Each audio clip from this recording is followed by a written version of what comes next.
as against ode, say, or celebration. Anthem is a religiously toned word. Its second definition is a piece of sacred vocal music, usually with words taken from the scriptures. This does not mean that Ayn Rand conceived her book as religious. The opposite is true. Ayn Rand explains the point in her introduction to the 25th anniversary edition of the Fountainhead.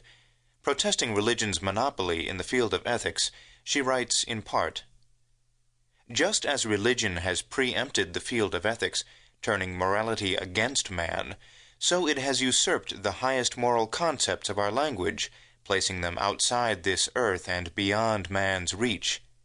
Exaltation is usually taken to mean an emotional state evoked by contemplating the supernatural. Worship means the emotional experience of loyalty and dedication to something higher than man. Reverence means the emotion of a sacred respect to be experienced on one's knees. Sacred means superior to and not to be touched by any concerns of man or of this earth, etc. But such concepts do name actual emotions, even though no supernatural dimension exists. And these emotions are experienced as uplifting or ennobling, without the self-abasement required by religious definitions. What, then, is their source or referent in reality? It is the entire emotional realm of man's dedication to a moral ideal. It is this highest level of man's emotions that has to be redeemed from the murk of mysticism and redirected at its proper object, man. It is in this sense, with this meaning and intention, that I would identify the sense of life dramatized in the Fountainhead as man-worship. For the same reason, Ayn Rand chose the aesthetic moral concept Anthem for her present title. In doing so, she was not surrendering to mysticism, but waging war against it. She was claiming for man and his ego the sacred respect that is actually due not to heaven, but to life on earth. An anthem to the ego is blasphemy to the pious, because it implies that reverence pertains not to God, but to man, and, above all, to that fundamental and inherently selfish thing within him that enables him to deal with reality and survive. There have been plenty of egoists in human history, and there have been plenty of worshippers too. The egoists were generally cynical realists, a la Hobbes, who despised morality. The worshippers, by their own statement, were out of this world. Their clash was an instance of the fact-value dichotomy, which has plagued Western philosophy for many centuries, making facts seem meaningless and values baseless.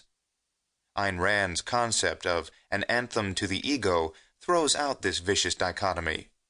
Her objectivist philosophy integrates facts with values. In this instance, the actual nature of man with an exalted and secular admiration for it. The genre of anthem is determined by its theme. As an anthem or hymn of praise, the novel is not typical of Ayn Rand in form or in style, although it is typical in content. As Miss Rand has said, Anthem has a story, but not a plot. For example, not a progression of events leading inexorably to an action climax and a resolution. The closest thing to a climax in Anthem, the hero's discovery of the word I, is not an existential action, but an internal event, a process of cognition, which is, besides, partly accidental. It is not fully necessitated by the earlier events of the story.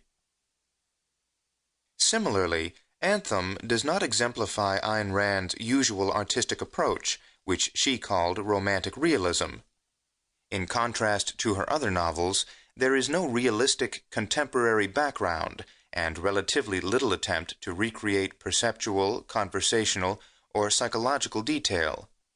The story is set in a remote, primitive future, and told in the simple, quasi-biblical terms that befit such a time and world.